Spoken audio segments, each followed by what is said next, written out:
Okay, Chapter 7, Flexible Budgets, Direct Cost Variances, and Management Control, and this is Part 2. So we've talked about static budgets and static budget variances, and now we're going to look at a little bit more about standard costs, and we'll compute price and efficiency variances, which is really the major thrust of this. Then talk about how managers use variances and describe benchmarking. So just to go over this real quickly, that a variance is the difference between the actual results and expected performance. Okay, and the expected performance is also called budgeted performance. Management by exception is where we focus on the areas that need work. Static budget is another name for a master budget, and it's based on the planned output levels. That's what the static budget means.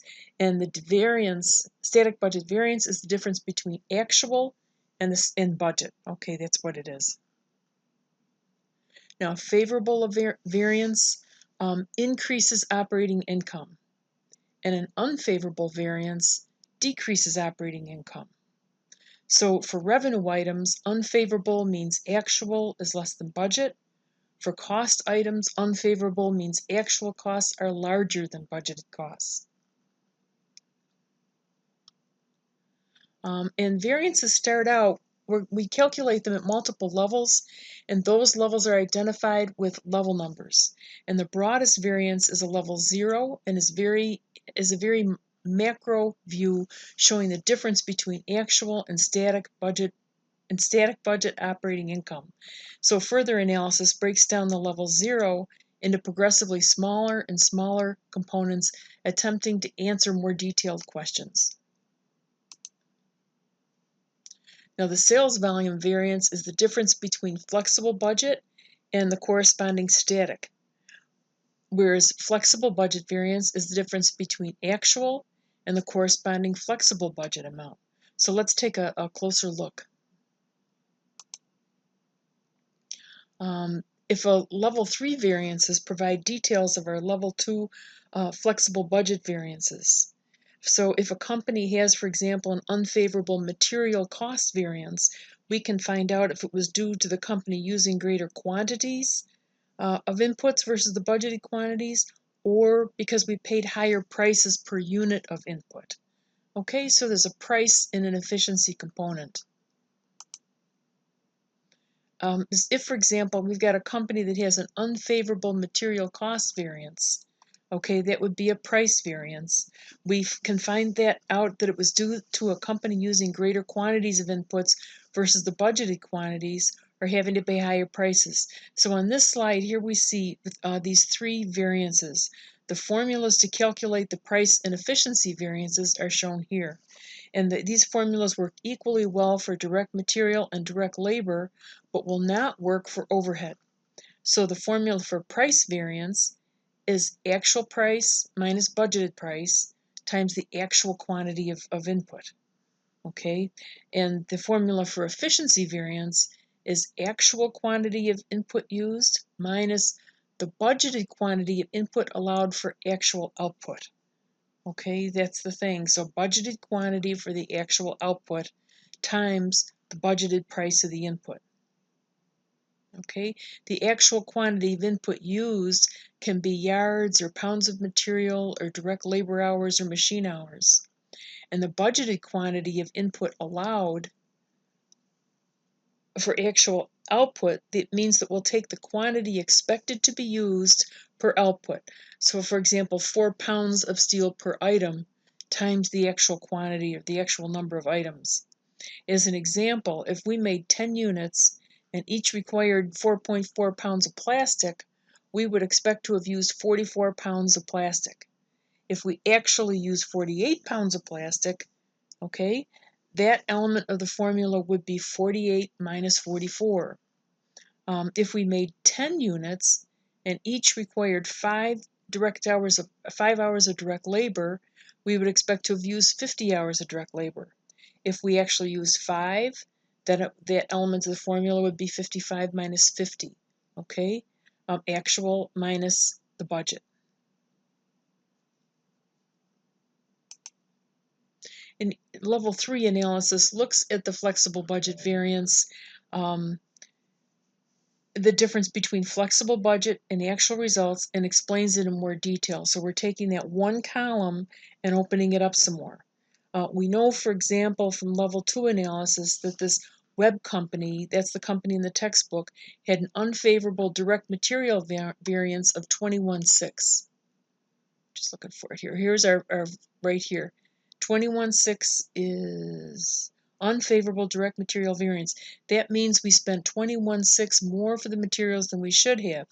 This level 3 analysis tells us how much of that was based on the price we paid. Okay, that's the 44.4, more or less. More or less for the material than we expected to, and how much the amount was based on usage or efficiency.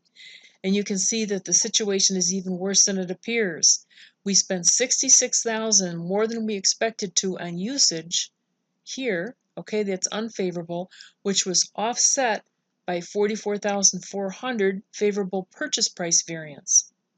And these variances provide infinitely more information to management to really help with operations in the future.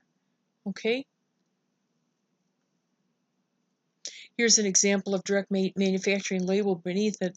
We can see that they took, like we thought they should take, 9,000, let's see, 9,000 hours, should take $20 an hour, should have taken, we don't have the hours on here, but you can tell that the efficiency wasn't there.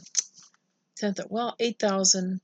They actually took 9,000 hours, and the budgeted rate would have been 8,000 hours. So they used about 1,000 hours more than budgeted. So that would be 1,000 at $20 an hour. That's our efficiency variance of 20,000. And for price variance, we expected to pay $20 per hour, but we paid 22, so the price was higher. So not only was the labor more expensive, but also the usage was greater. So maybe they had trouble with the machine or something like that. You really don't know till you look into it. And here's a nice summary of the variances. This is the static budget variance, okay, which would be the total of flexible budget plus sales volume variances. That would be the total static budget variance. Then if we took the flexible budget, comes apart some more, and we can take it apart into price and direct materials variance, labor variances, and then variable and fixed overhead variances. Okay? Direct material variance can be taken apart some more into price and efficiency variance. And labor can also go into labor, price, and efficiency. Okay? So level 3 targets the level 2 line item variances and breaks it down into more detail. So this is a good summary of this. Variance is actually very complex, but you need a good way to remember it. So budgeted input prices and budgeted input quantities can be obtained from a number of sources, including actual input data from past periods, data from other companies that have similar processes and standards, or developed by the firm itself. And a standard is a carefully determined price, cost, or quantity that is used as a benchmark for judging performance. And of course, each of these has its own advantages and disadvantages. Sometimes the term budget and standard are confused. Budget is the broader term, but when standards are used to obtain budgeted input quantities and prices, the terms are used interchangeably. Okay. Variances are journalized into individual variance accounts, and favorable variances are credits because they increase operating income, and unfavorable variances are debits because they decrease operating income. Think of it as similar to an expense. And if it's immaterial, variances are closed into cost of goods sold at the end of the period. All right, they would just cause more confusion. Now in Chapter 4, we looked at journal entries when normal costing was used. When standard costing is used, variances are recorded a little bit differently. And as an example, see the purchase material, since the purchase material will be recorded at standard, the price variance will be recorded at the purchase rather than when used. Okay, so for material variances, those are based on when the material was purchased, okay, whereas the usage variance or quantity variance will be based on how much is used. And we'll go through this in the problems. Management's use. Managers and management accountants use variances to evaluate performance after decisions are implemented. Also to trigger organizational learning and to make continuous improvements. Variances serve as an early warning system to alert managers to existing problems or prospective opportunities. So management accountants are more valuable to managers when they use benchmarking data to provide insight into why costs or revenues differ across companies or within plants of the same company, as distinguished from simply just reporting the magnitude of the differences. Okay, you've got to get down into the weeds a little bit and figure out what's going on. In the next slide, we've got some measures of the efficiency of airlines, and airlines are evaluated based on the cost per available seat mile. Okay, so here is United Airlines, and they're comparing United to Alaska Air, American, Delta, JetBlue, Southwest, and US Air. There are only about, let's say, 7 to 9 airlines, okay? Alaska Airlines is really small. It's really small. I think American is gone now, isn't it? Or they consolidated with somebody else. But Delta is really the biggest one. So I think United would probably compare to Delta about the rest. JetBlue and Southwest. Yeah, US Air and US Air combined with American, right? I think they're the same airlines now. I shouldn't even say that. But anyway, JetBlue and Southwest are actually more of a discount market, more of a bargain. They have a different model than like United and Delta. So they're using the operating cost cents per available seat mile. Our benchmarks are 12.78. For United Airlines is 13.65. Delta 14.98. Okay, so these are the numbers to watch, and maybe they pay their pilots more or something like that. I don't know, but you'd have to look at more of the detail in the statement. Operating revenue per seat mile, United Airlines 13.66. Okay, but you can see that Southwest and US Air and Delta all sell better than United, put it that way. Okay, they're getting higher revenue per seat mile. Then operating income, these are cents per available seat mile. 1 cent for American Airlines. See, Alaska Air, this isn't really a good comparable company, 2.06.